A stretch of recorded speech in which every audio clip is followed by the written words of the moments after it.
sou Felipe Winston, casado, pai de 3 meninas, 12, 9 e 4 anos. Após vender minha empresa para uma empresa americana listada em bolsa da Nasdaq, eu e minha família resolvemos tirar um ano sabático e mudar para Orlando. E esse ano sabático se encerrou há 4 meses atrás e nós resolvemos ficar aqui. Então, antes de começar a minha palestra, eu vou falar um pouco já que a minha palestra tem o título de Quem é Você? Limitada, porque eu falo da importância de você entender quem é, qual é a visão, quem realmente é a sua empresa, mas antes disso entender quem é você, eu vou falar um pouco para vocês de quem sou eu. Então vamos lá, eu sou engenheiro civil, formado na UFRJ, na Universidade Federal do Rio de Janeiro, um pouco por influência até do meu pai, que já tem uma empresa de engenharia. Então eu acabei os 7 primeiros anos trabalhando na empresa de engenharia da família, onde nós não construíamos, nós fazíamos laudos periciais.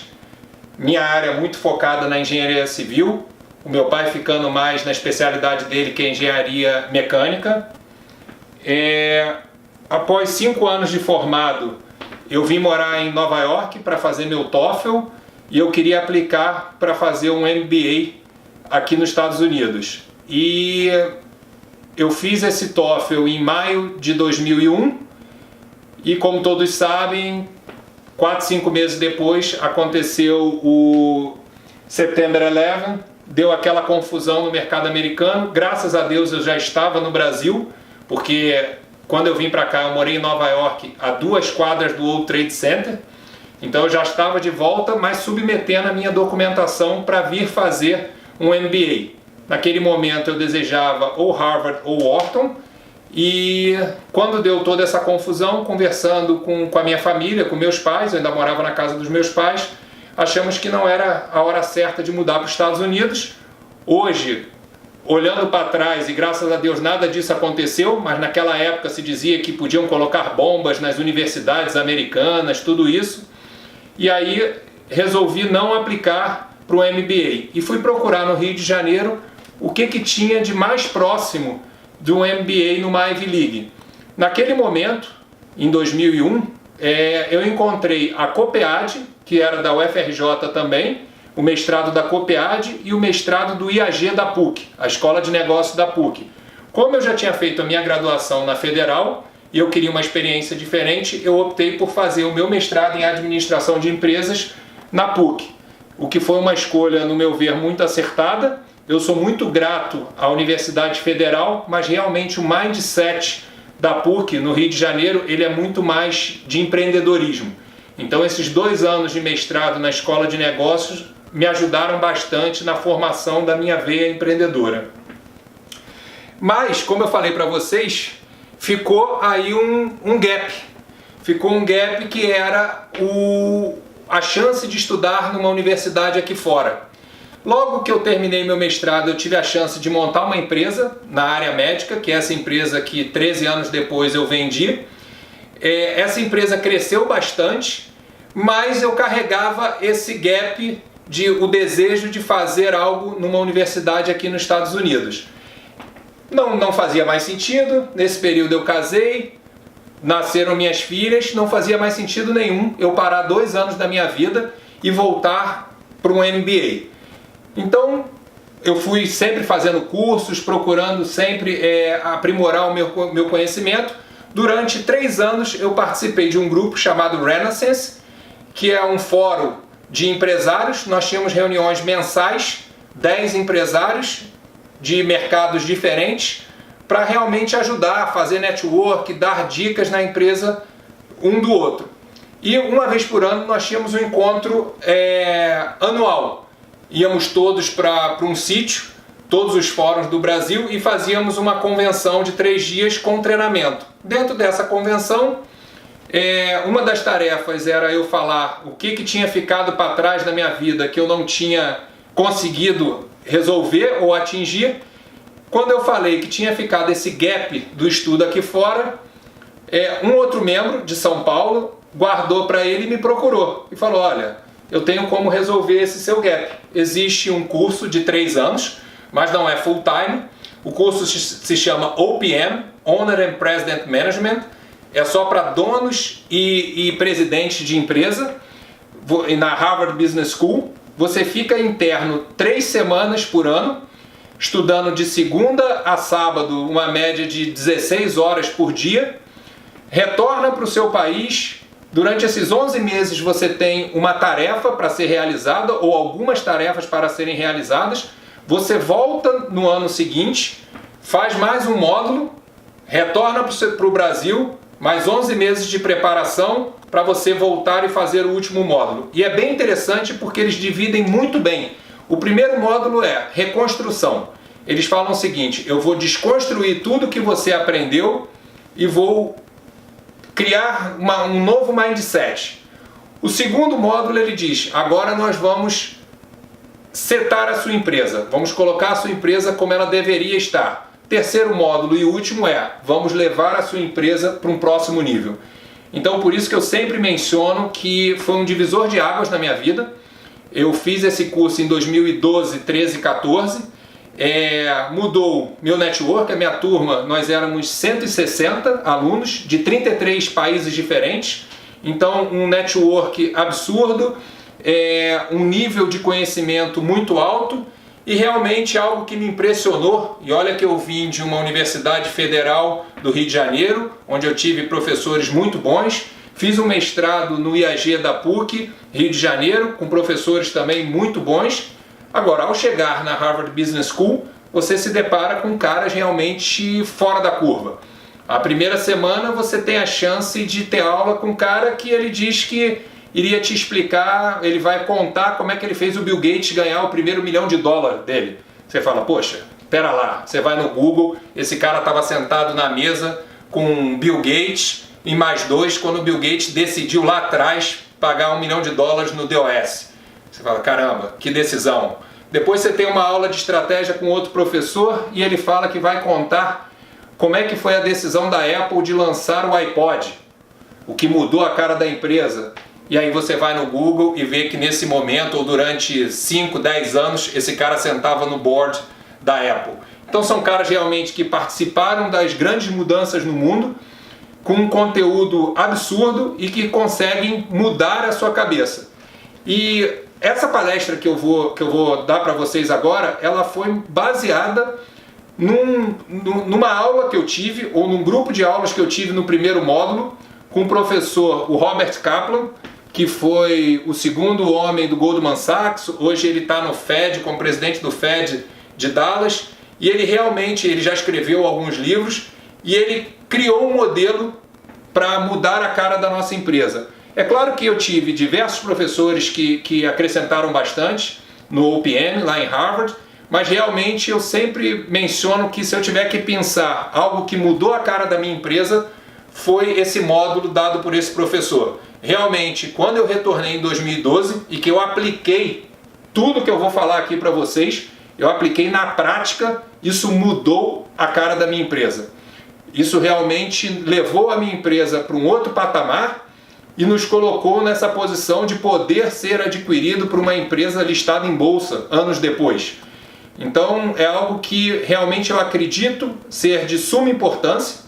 Não é algo, apesar de parecer trivial, não é algo tão fácil, e eu posso dividir com vocês como é que foi a minha experiência. Ao tentar colocar esse modelo, eu chamei 4 diretores meus, eu e mais 3, e resolvemos escrever uma prévia desse modelo. E no dia seguinte, ao ler as respostas, nós realizamos que, apesar de estarmos trabalhando 10 anos juntos, nós achávamos que a visão da empresa, cada um tinha uma visão totalmente diferente. E pasmem, depois de 2, 3 meses de trabalho, em cima dessa metodologia, nós reescrevemos a visão da empresa e ela foi totalmente diferente das 4 visões escritas por nós 2, 3 meses antes. Então isso realmente nos ajudou muito, nos fez entender quem realmente nós éramos, e isso mudou a cara da empresa. E aí eu cito também aqui, ainda falando sobre mim, me colocando como um empreendedor serial. E por que eu cito empreendedor serial? Sim, tive bastante sucesso nessa empreitada. Realmente, por perfil, eu não valorizo os fracassos, então pode parecer que tudo deu certo. O que eu costumo dizer é o seguinte: sim, os meus sucessos foram muito maiores do que a soma de todos os fracassos. Mas eu acho importante, e aprendi muito isso nesse quase 2 anos aqui nos Estados Unidos, aprender com as experiências de falhas. Então aqui realmente, diferente do Brasil, realmente aqui nos Estados Unidos você aprende a valorizar os seus erros do passado, as suas falhas do passado. Isso realmente mostra a bagagem que você tem. Então é importante falar que vocês vão sempre estar escutando eu falando de coisas de sucesso, mas sim, durante esse período eu montei alguns outros negócios que não foram para frente. Graças a Deus, o meu negócio principal foi muito para frente e pôde apagar os pequenos fracassos, apagar o prejuízo, mas não a experiência. A experiência eu acho que é de suma importância e aprendi nesses últimos 2 anos vivendo na América a ter orgulho, a realmente ter orgulho desses fracassos, porque eles me trouxeram ao grande sucesso. Então isso é um pouco de quem eu sou, e eu quero falar para vocês agora sobre essa metodologia que mudou a cara da minha empresa, que levou a minha empresa para um próximo nível. E o que eu fiz? Ao vender a empresa, eu vendi a minha empresa no início de 2016. Por contrato, eu fui obrigado a ficar como CEO do grupo no Brasil. Eu tinha um contrato de 2 anos, onde em 6 meses eu já tinha passado toda a expertise, até porque o grupo manteve meus funcionários. Então eu já tinha transferido tudo e ainda restavam 1 ano e meio. Eu comecei a me questionar o quanto valia a pena eu ainda estar dentro da estrutura, visto que não era mais a minha estrutura e eu já tinha transferido todo o conhecimento. É claro que, sendo parte de um grupo listado em bolsa nos Estados Unidos, existem outras diretrizes, e essas diretrizes eram passadas para os meus diretores e eles vinham na minha sala me questionar: sigo a diretriz deles ou sigo a sua antiga diretriz? E eu tinha que deixar claro para eles: siga a nova diretriz, eles são os novos donos. E isso foi criando realmente uma situação pouco confortável. Eu tive a chance de sentar com o meu chefe, que tomava conta da América Latina, que foi colocado nesse grupo pós o deal de compra da minha empresa, e jogar muito aberto e falar para ele: olha, por contrato eu tenho que estar aqui mais 1 ano e meio e eu não vou pedir para sair porque eu perco parte de benefícios do earnout que eu tinha. Você não pode me demitir porque você tem que antecipar todo o earnout. Vamos realmente chegar a um acordo melhor para os 2 lados. Quando eu falei isso, ele falou: me dá 1 semana que eu resolvo. Voltando nessa semana, nós acertamos e no final de 2016 eu estava me desligando com um sentimento de dever cumprido, com um sentimento de, durante toda a minha vida, ao ter me formado bem na UFRJ, com um lounge, eu fui procurado por Headhunters, tive boas ofertas de emprego e acabei optando por ir trabalhar na empresa da família.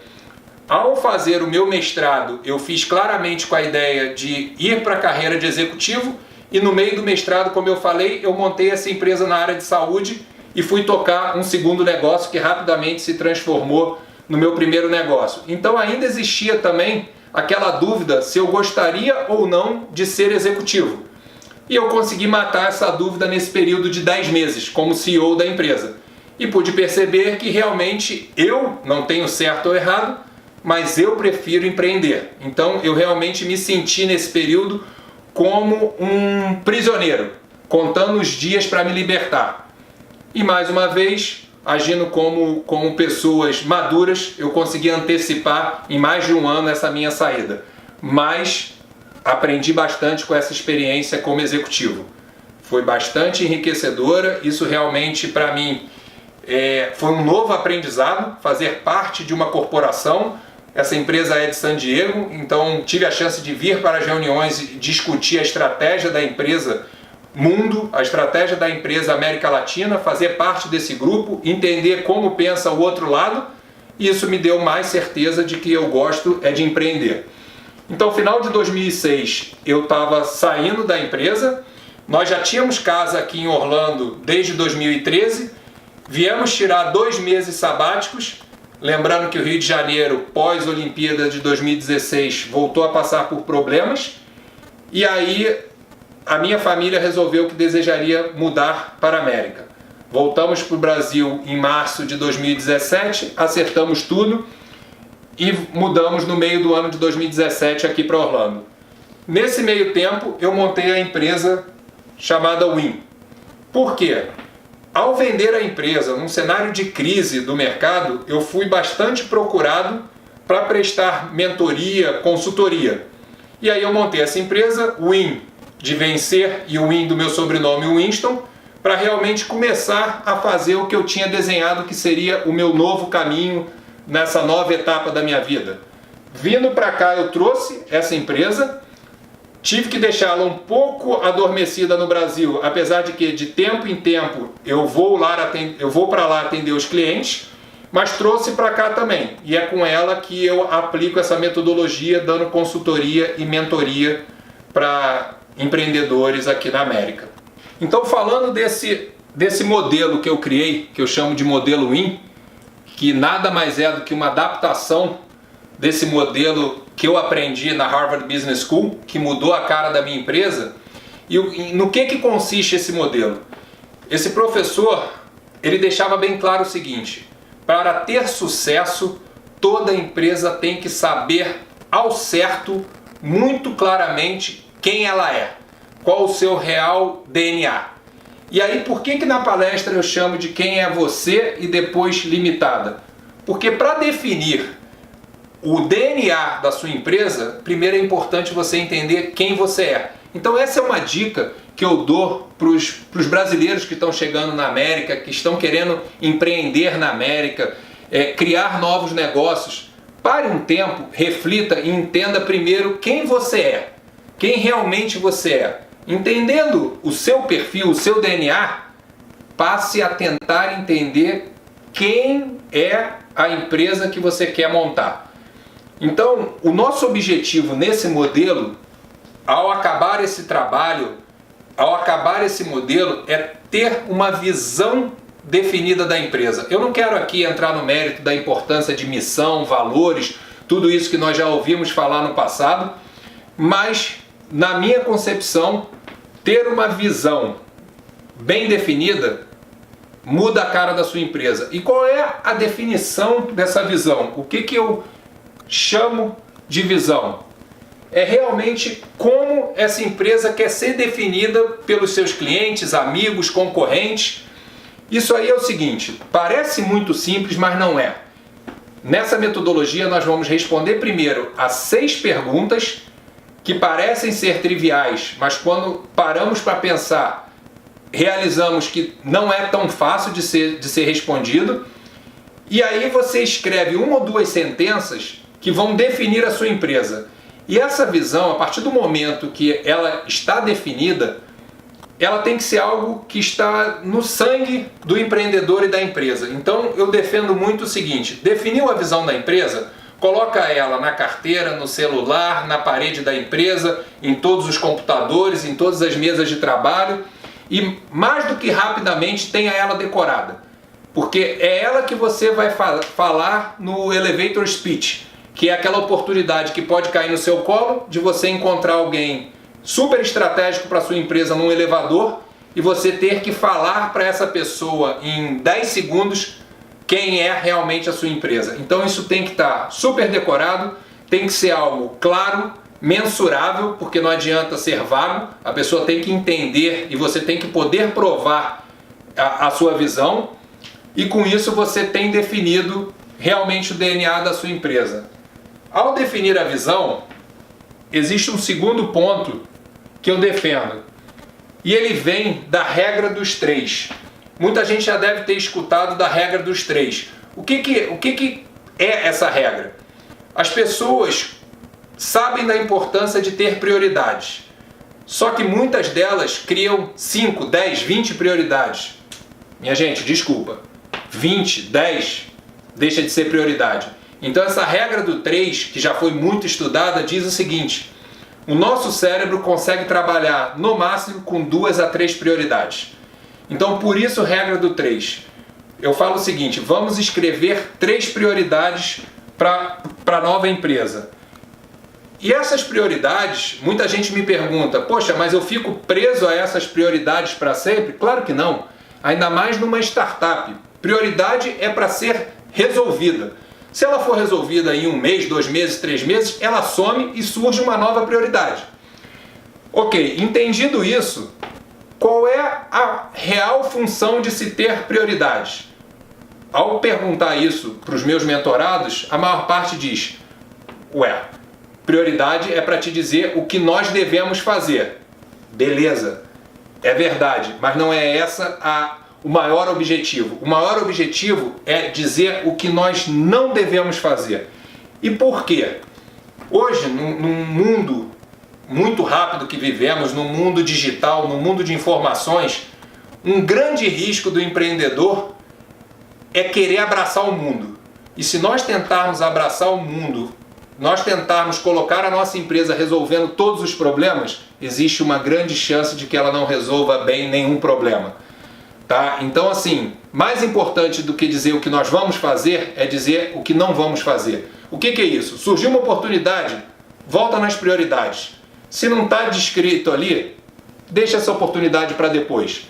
E aí a metodologia é 70% do nosso tempo diário de trabalho tem que estar totalmente linkado nas 3 prioridades. Porque senão nós vamos perder tempo com e-mails desnecessários, com WhatsApp desnecessários, com problemas desnecessários e não vamos focar no que realmente devemos focar. Então, para isso, nós vamos ter sempre na nossa frente a visão da empresa, e quando eu digo visão da empresa, ela deve estar até nas apresentações institucionais.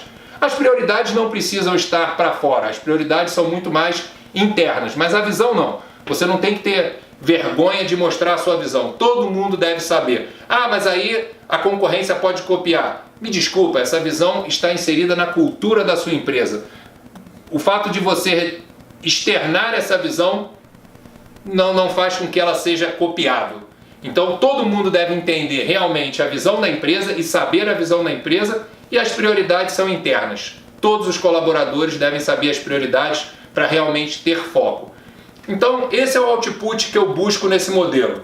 Após responder as próximas 6 perguntas, o resultado disso é: devemos ter uma visão clara, mensurável, bem escrita e definida, e que vai estar na nossa memória, e 3 prioridades, que vão ser, como eu já disse, mutáveis. Resolvido, tira-se e entra uma nova prioridade. Esse é o output desse modelo. Então vamos lá. Para chegar nesse modelo, que parece fácil, mas eu vou mostrar para vocês que não é, nós temos que entender realmente o nosso mercado, a nossa empresa. Então são 6 pontos que eu gostaria de abordar aqui com vocês e que eu acho muito interessante para esse empreendedor brasileiro que está vindo para a América para montar o seu negócio. Pare, gaste um tempo, reflita sobre isso, escreva o seu pequeno manual com a sua visão e as suas prioridades, e aí sim siga o seu caminho, porque é verdade, aqui na América existem inúmeras oportunidades, mas é importante dizer, a concorrência também é muito grande. Então esteja preparado, não seja mais um.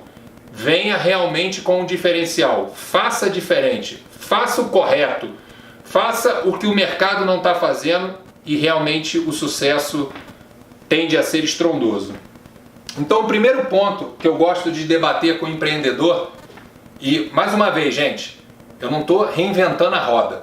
Isso aqui todo mundo já ouviu falar, todo mundo em algum momento já pensou, mas o que eu defendo é: pare, pense, reflita bastante e escreva. Não é porque você já ouviu falar que já está resolvido. Então o primeiro ponto é: para se ter sucesso, eu defendo que toda empresa tem que ter uma vantagem competitiva. O que é vantagem competitiva? A vantagem competitiva é aquilo que só você tem, só você oferece para o mercado. Então, por isso que eu digo, entenda quem você é, entenda quem é a empresa e realmente pegue e trace, escreva a sua vantagem competitiva. Muita gente me pergunta: Felipe, então saber a minha vantagem competitiva é para que eu possa falar mal dos outros que não têm essa vantagem? Esquece, gente. Esquece isso. Uma das regras que eu falo é o seguinte: se tivermos 10 caras aqui e eu abaixar a cabeça de 9, eu posso até parecer maior, mas eu vou estar no mesmo tamanho ou até menor, porque eu vou ter que me abaixar para poder abaixar os outros. Então, em momento nenhum, esse modelo é para diminuir o concorrente, mas sim para entender as nossas vantagens. Como é que é usado a vantagem competitiva? Ora, se você sabe o que você tem de vantagem que o seu concorrente não tem, o que eu vou fazer? Em toda conversa, em toda reunião, em toda apresentação, eu vou iluminar essa vantagem. Eu não vou em momento dizer, o meu concorrente não tem, mas a todo momento eu vou falar, nós fazemos isso, nós temos essa vantagem competitiva. Então, assim, é importante que seja realmente uma vantagem, porque não adianta nós colocarmos no outdoor uma vantagem que nossos concorrentes também têm. Então esse é o primeiro ponto. Entenda realmente o conceito de vantagem competitiva. Ela só é uma vantagem competitiva se ela for única e realmente trouxer um diferencial. Resolvido esse ponto, nós vamos estar explorando bastante essa nossa vantagem. Vamos para o nosso segundo ponto. Nosso segundo ponto, nenhum ponto aqui ele é imprescindível, tá? Eu trabalho nos 6 tópicos para tentarmos conseguir todos. Mas se não for possível, não quer dizer, olha, se não temos isso aqui, a empresa vai fracassar. Não é isso. Então o segundo ponto é muito importante, principalmente nos dias atuais, saber se a empresa que você está montando, se ela é escalável. O que é ser escalável? É se ela consegue crescer. Hoje eu costumo dizer que, infelizmente para o empreendedor, crescer não é mais uma opção. Ou você cresce ou você é engolido. Então assim, se a sua empresa for escalável, se ela conseguir crescer em taxas realmente consideráveis, se ela não depender só de você para o crescimento, a sua chance de sucesso aumenta bastante. Então, esse é o ponto. Vamos entender o negócio. Vamos saber se esse negócio não depende do eu SA, se ele consegue ser replicável, ser reproduzido, se ele pode ter processos que garantam a qualidade. Com isso, a gente pode abrir novos negócios, novas filiais. Hoje eu costumo dizer que muito bom estarmos aqui na América, o país realmente das oportunidades, mas devemos pensar mundo. Hoje qualquer negócio que nós estejamos montando, nada nos impede a pensar por que não Europa, por que não Ásia, por que não América Latina. Então sempre tenha na cabeça que hoje as barreiras estão caindo. Hoje você consegue fazer negócio no mundo todo, principalmente com as ferramentas digitais que nós temos. Então esse é o conceito de ser escalável ou não. Vamos para o nosso terceiro ponto. Esse terceiro ponto eu não acho menos importante, não quer dizer que seja, mais uma vez, imprescindível, e sendo bem sincero, o meu negócio na área de saúde, eu não conseguia isso. A cada mês o meu faturamento zerava e eu corria atrás de novas vendas. Isso era uma característica do meu negócio de distribuição, mas se nós conseguirmos incluir a receita recorrente nessa empresa, o negócio muda de figura. Por quê? O conceito de receita recorrente é aquela receita que vai pingar todo mês, que você tem provavelmente dentro de um contrato de pelo menos 12 meses. É claro que normalmente esses contratos, eles matam margem, mas por outro lado eles garantem os custos fixos. E qual é a importância de se garantir o custo fixo?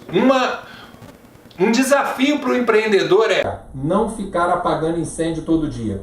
Mais uma vez, não quer dizer que se você não tiver isso no seu negócio está fadado ao fracasso, mas realmente se você conseguir colocar a receita recorrente, ela ajuda bastante.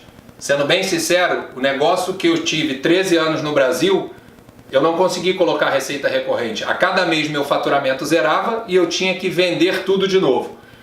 O que é o conceito de receita recorrente? Receita recorrente é aquela receita que pinga todo mês.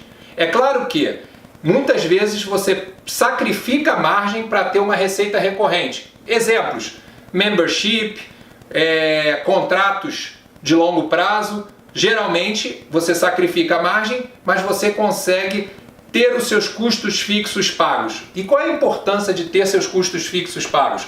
Te libera para pensar o próximo passo, te libera para utilizar a inteligência do seu negócio. Porque um dos grandes desafios para os empreendedores, ainda mais nós chegando na América, começando um negócio, é sair daquela roda de vender o almoço para pagar a janta. ficar só apagando incêndio. A partir do momento que você conseguiu colocar receita recorrente, você está livre para levar o seu negócio para o próximo passo.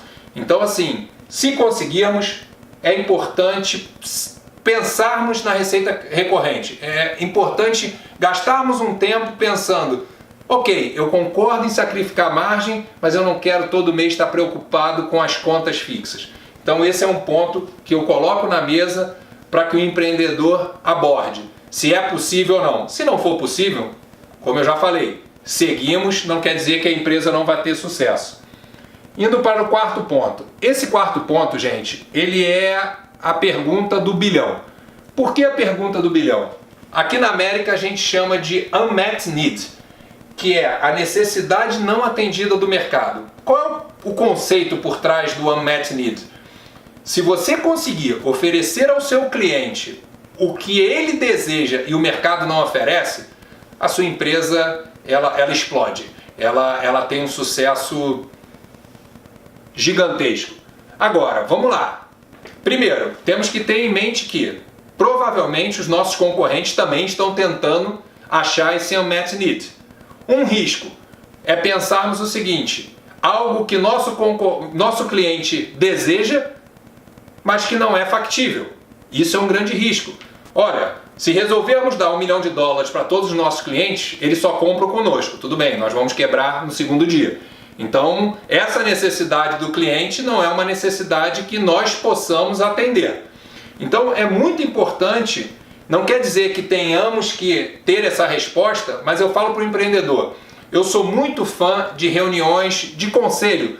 Não quer dizer um conselho de administração, ainda mais em empresas pequenas. Um conselho consultivo, composto pelo empreendedor, seu sócio, algum funcionário, e é sempre bom ter um membro externo. Você põe reuniões mensais ou bimestrais para sair fora da caixa e realmente pensar a estratégia. Se nessas reuniões o unmet need puder sempre estar presente, é importante, porque se nós conseguirmos achar, a empresa vai para um outro patamar.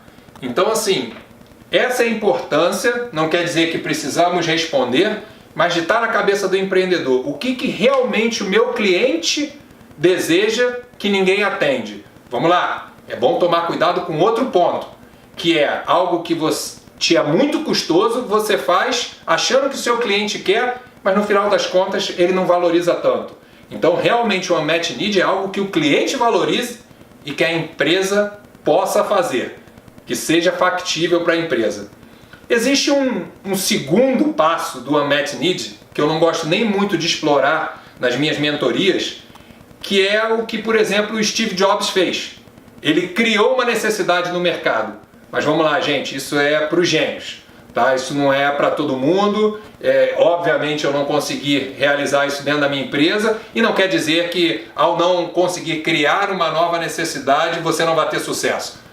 Mas se isso for possível, deixe lá sempre como algo presente na mesa de reunião, porque muda a cara da empresa. Então realmente esse é o ponto mais difícil de ser respondido, mas por outro lado, na minha opinião, mais importante. Ele pode não ser respondido num primeiro momento, mas ele deve estar sempre na mesa. Essa deve ser a busca do empreendedor: achar o que o seu cliente realmente deseja, realmente valoriza e que ninguém oferece. Então guardem isso aqui. Vamos para o próximo ponto. Esse ponto aqui ele parece muito trivial, mas eu vou dar alguns exemplos para vocês perceberem que não é. Pessoal, é super importante saber quem são nossos concorrentes. Ah, ora bolas, claro que eu sei quem são nossos concorrentes. Cuidado com essa resposta. Cuidado com a resposta rápida. Pense um pouco antes. Escreva e leia várias vezes. Questione o que você escreveu. Parece óbvio, mas não é. Como assim, Felipe? Por que não é? Vou dar alguns exemplos. Uma vez eu estava fazendo uma mentoria numa loja de venda de automóvel no Rio de Janeiro. E perguntei para o empreendedor: quem são os seus concorrentes? Ora, Felipe, todo mundo que vende carro. Falei: sério? Então você está me dizendo que aquele cliente que chega na loja da Mercedes é o mesmo cliente que chegaria na sua loja? Não, claro que não. Então me desculpe, a Mercedes vende carro, mas não é seu concorrente. Ah, tudo bem, entendi agora o seu conceito. Então meus concorrentes são todas as lojas nessa rua aqui que vende automóveis. Tem certeza? Vamos na porta comigo. Aquela loja ali, o cliente que entra naquela loja do outro lado da rua entraria na sua? Claro que não, Felipe. Aquela loja ela tem 90% motocicletas e eu tenho sedã. Ah, então me desculpa, não é seu concorrente. Mas tudo bem, tem uma outra loja ali que não tem moto, tem carro. O cara que entra ali entraria na sua loja? Não, Felipe. Ali você não está vendo que vende SUV e aqui eu vendo sedã? Então vamos lá. Está provado que a sua primeira resposta, a resposta mais lógica, não estava correta. Não é todo mundo que vende automóvel que é seu concorrente. E por que nós devemos entender quem são nossos concorrentes? Porque a nossa estratégia vai estar muito pautada nessa concorrência.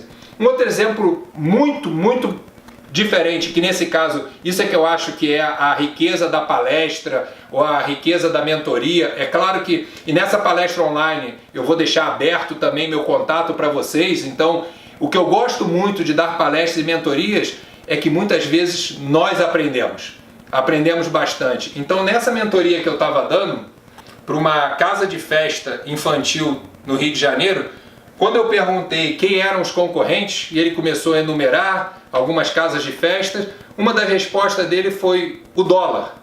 Eu falei, não, cara, desculpa, acho que você não entendeu minha pergunta. Estou perguntando quem é o seu concorrente direto. E ele repetiu, o dólar. Eu falei, olha, me desculpe, eu não estou nem entendendo a sua resposta. Ele falou, muito simples, Felipe. O dólar por quê? Quando o dólar está baixo no Brasil, o pai, ao invés de fazer a festa para o filho, ele traz a família para a Disney. Poxa, aquilo me chamou a atenção e abriu a minha cabeça. Realmente, a cotação do dólar se torna um concorrente. Com dólar caro, a viagem da Disney está muito cara e o pai prefere fazer uma festa para o seu filho. Então, assim, por isso a importância de você realmente pensar no seu concorrente. O empreendedor hoje, que tem uma casa de festa no Brasil, por exemplo, ele tem que estar acompanhando a cotação do dólar, porque isso vai influenciar diretamente no seu negócio.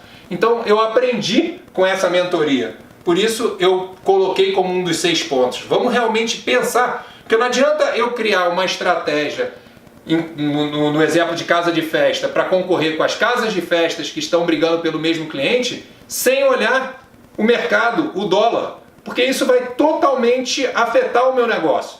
Então essa é a importância de nós escrevermos quem são nossos concorrentes. Parece trivial, mas eu acho que esses exemplos deixaram claro que não é. Vamos para mais um ponto. Esse ponto é o seguinte, mais uma vez, não é imprescindível, mas se conseguir é fenomenal. E nesse caso eu consegui no meu negócio na área de saúde. Lá atrás, quando eu montei a empresa, eu era um simples distribuidor, ou melhor, subdistribuidor. Eu nem importava, eu comprava de uma empresa distribuidora em São Paulo, revendia no Rio. Rapidamente eu percebi que eu precisava sair dessa posição. Eu precisava virar o Master Brasil, eu precisava virar o importador, eu precisava virar o distribuidor, até para diminuir o meu risco. E aí o que eu fui buscar? Eu fui buscar uma empresa que não estivesse no Brasil. Por quê? Uma das características do mercado de saúde é a necessidade do registro na Anvisa. E esse registro, ainda hoje, mas naquela época então, 2003, demorava de 2 a 3 anos para sair. Ou seja, claro, investimento alto, tempo, mas a partir do momento que eu detivesse esses registros, eu criava uma barreira de entrada. O próprio fornecedor, ao desejar ir para o mercado brasileiro, teria um gap de 2, 3 anos fora do mercado. Qualquer concorrente que quisesse chegar no mercado ficaria 2, 3 anos fora dele. Então eu consegui criar uma barreira de entrada de forma que se tornou muito mais difícil um concorrente me copiar e um fornecedor, uma multinacional, me matar e vir direto. E foi isso, claro, meu conhecimento do mercado, o meu time, isso ajudou. Mas um dos fatos que fez a multinacional comprar a minha distribuidora foi exatamente essa barreira de entrada. Eles devem ter feito a conta e viram, já existia um mercado de 10 anos trabalhado pela minha empresa. Eles, após todas as mudanças de cenário do Brasil, resolveram que era hora de entrar no Brasil. Claro, um mercado mais barato, tudo isso, uma grande oportunidade para eles. Na hora que eles tomaram a decisão, eles bateram de frente com a barreira de entrada. olha, eu não posso matar essa distribuidora e ir direto, porque eu vou ficar 2, 3 anos fora do mercado. Isso tem um preço. Isso tem, você perde cliente, você dá a chance do seu cliente ir para o concorrente. Diante disso, eles foram praticamente forçados a comprar a minha empresa, para que eles pudessem já ter o registro, dar continuidade no negócio e no dia seguinte da compra continuar o business. Então essa é a importância da barreira de entrada. É você realmente ver se é possível dentro do teu negócio criar barreiras, porque hoje em dia no mercado aberto de informações abertas, a cópia ela é muito fácil. Em estudos, até mesmo em casos de Harvard, está provado que a maior parte das vezes não é nem o inventor que tem sucesso, é o fast follower. É aquele cara que copia mais rápido, aprimora e bota no mercado. Então esse é o risco hoje, de você ter uma grande ideia, iniciar um negócio e o seu concorrente ao lado já não perder o tempo nem o capital que você perdeu, copiar, fazer algumas melhoras e ser melhor que você na execução. Porque esse é um ponto que eu gosto sempre de bater também. Tudo isso aqui é muito bom, é imprescindível. Eu costumo dizer que pensar a estratégia ela é de suma importância, porque muitas pessoas perguntam, Felipe, mas a execução não é mais importante? Sim, concordo, porque uma ótima estratégia sem execução não tem valor nenhum.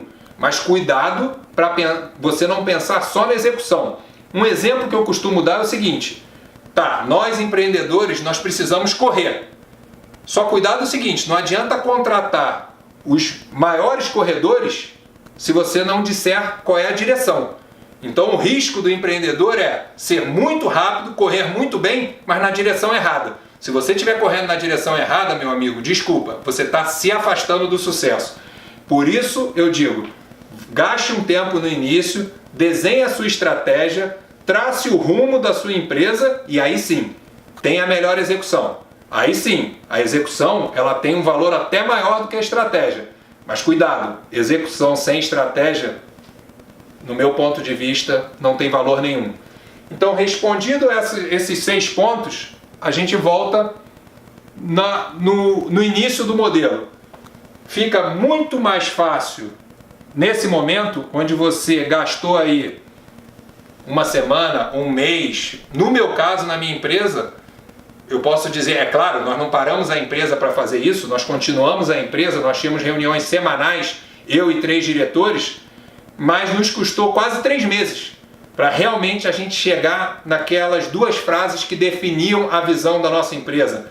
Aquela frase que realmente nos fez entender qual era o nosso DNA e também nos fez ficar assustado porque há 3 meses antes, nós 4, que trabalhávamos juntos há pelo menos 10 anos, achávamos que a visão era totalmente diferente. Então, de posse dessa visão escrita, clara, o nosso rumo mudou. Como eu falei lá no início, nós escrevemos as nossas 3 prioridades. E olha, gente, mais uma vez, tá? Eu já tinha uma empresa de aproximadamente 10 anos, mas ainda assim nos considerávamos uma startup, vivendo sempre novos ciclos. E naquele novo ciclo, onde a gente estava reescrevendo o negócio, nossas prioridades elas foram sumindo rapidamente, tá? Então naquele momento, só para citar como exemplo, fazendo uma análise do negócio, nós percebemos que nós tínhamos um contas a receber muito alto e chegamos à conclusão, não faz sentido nenhum estarmos brigando diariamente por novas vendas e esquecendo o contas a receber, que são vendas que já foram executadas, mas não foram finalizadas porque não tínhamos recebido. Então nós traçamos uma prioridade que era baixar o contas a receber. Uma outra prioridade, nós tínhamos um estoque muito alto, nós éramos um distribuidor, então nós tínhamos que importar, colocar no Brasil e revender. Nós começamos a traçar uma inteligência de estoque para poder baixar o nosso nível ideal de estoque, e isso também é dinheiro em caixa. Se você tem X milhões em estoque e consegue baixar, esse dinheiro entra no caixa da empresa. E a terceira prioridade, que eu sempre falo para o empreendedor, que de uma maneira ou de outra ela não pode estar fora de uma empresa, principalmente uma empresa de venda, mas eu considero que todas as empresas são empresas de venda. Se você vende serviço, se você vende produto, você está sempre vendendo, nem que seja a sua imagem e a imagem da empresa. Então eu digo que sempre tem que ter uma das 3 prioridades, algo ligado à venda. Então nós tínhamos lá e essa foi a prioridade que nós carregamos até o final do nosso ciclo. Mas as outras duas, baixamos o conta a receber para o patamar ideal, entrou uma nova prioridade no lugar. Botamos o nosso estoque no patamar ideal, entrou uma nova prioridade no lugar. Então é importante realmente que vocês entendam esse conceito. E aí muda a cara da empresa. E aí, a partir desse momento, entender quem você realmente é, muda o seu negócio. Porque quando você está no meio daquele turbilhão, às vezes você quer ser tudo. Ou às vezes você acha que você quer ser algo que, quando você faz um estudo, entende a sua vantagem competitiva, entende o seu modelo, você percebe que não é nesse caminho que você vai, não é nesse objetivo que você vai chegar, não é esse caminho que você vai traçar. Então, esse é o recado que eu quero deixar para vocês que já chegaram aqui na América ou que estão vindo para a América. Gaste um tempo realmente pensando na visão da empresa, no DNA da empresa, que está muito linkado ao DNA do empreendedor ou dos empreendedores, dos sócios. Gaste esse tempo, que realmente o seu futuro aqui na América vai ser maravilhoso. Mas não negligencie essa parte. Esse é o meu muito obrigado. Desejo realmente toda a sorte do mundo para vocês e todo o sucesso. E como eu falei no início, contem comigo. Estou aqui para ajudar vocês. Obrigado.